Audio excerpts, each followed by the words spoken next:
au-delà des interventions et des sujets techniques qui sont abordés, c'est aussi tout le côté networking qui est vraiment important, parce que c'est quand même un des points qui manque beaucoup dans le métier de développeur, tout cet aspect social, tout cet aspect humain. Donc les meet-up en sont vraiment un des meilleurs endroits justement pour aller de manière très simple, c'est gratuit. Enfin, il y en a beaucoup, surtout à Paris, il y en a vraiment plein. Donc c'est vraiment une opportunité très cool de pouvoir rencontrer d'autres développeurs et de se tenir au courant un petit peu de ce qui se passe.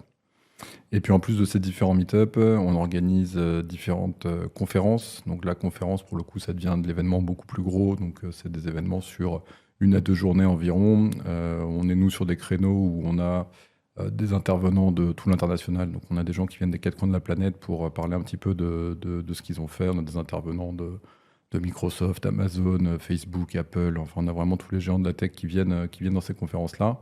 Et là, pour le coup, on a plutôt 200, 300, 400 participants, donc c'est dans des lieux qui sont réservés pour l'occasion. Enfin, il y a toute une logistique qui est beaucoup plus lourde Qu'un meet-up. que ce qu'on peut faire sur le meet-up, mais qui a aussi ce côté vraiment événement exceptionnel. C'est une fois dans l'année seulement. Et donc, contrairement aux meet-up qui sont quelque chose d'un petit peu plus comme ça régulier, les gens font le déplacement. Donc, on a des participants qui viennent des 4 coins de la France, qui viennent d'Europe ou d'ailleurs aussi pour venir voir un petit peu ces différentes interventions. Et c'est un format, moi, qui est une passion depuis toujours, parce qu'encore une fois, ça illustre ce que je disais pour les meet-up avant. Hein. C'est les meilleurs moments et les meilleurs endroits pour les devs, pour que les devs puissent se rencontrer, puissent échanger, discuter, revoir des gens qu'ils avaient déjà croisés, qu'ils n'avaient pas vus depuis un moment, etc. Donc, créer et entretenir ce lien humain qui, encore une fois, manque quand même pas mal dans ce métier par définition. C'est vrai. Je pense que c'est commun un peu aussi à tous les métiers de la tech. Ouais. On a tendance à s'isoler, à travailler un petit peu dans son coin, alors qu'en fait, ce genre d'événement permet, comme tu dis, de recréer des connexions, sans faire de mauvais jeu de mots avec, avec le nom de ton entreprise. Le nom vient de là, hein, Mais- c'est vraiment les 2 mots sont là. Hein, c'est tech pour le côté vraiment tech, parce que c'est du dev, c'est de la tech. Donc ça, Ouais. c'est la raison première qui fait qu'on se retrouve et qu'on est là.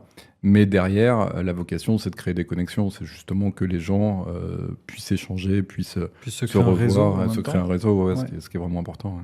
D'accord. On l'a mentionné dans je crois, pas mal d'épisodes auparavant que le réseau, c'est aussi la clé d'une carrière professionnelle. Tout à fait. Est-ce que toi, tu partages ce ressenti-là?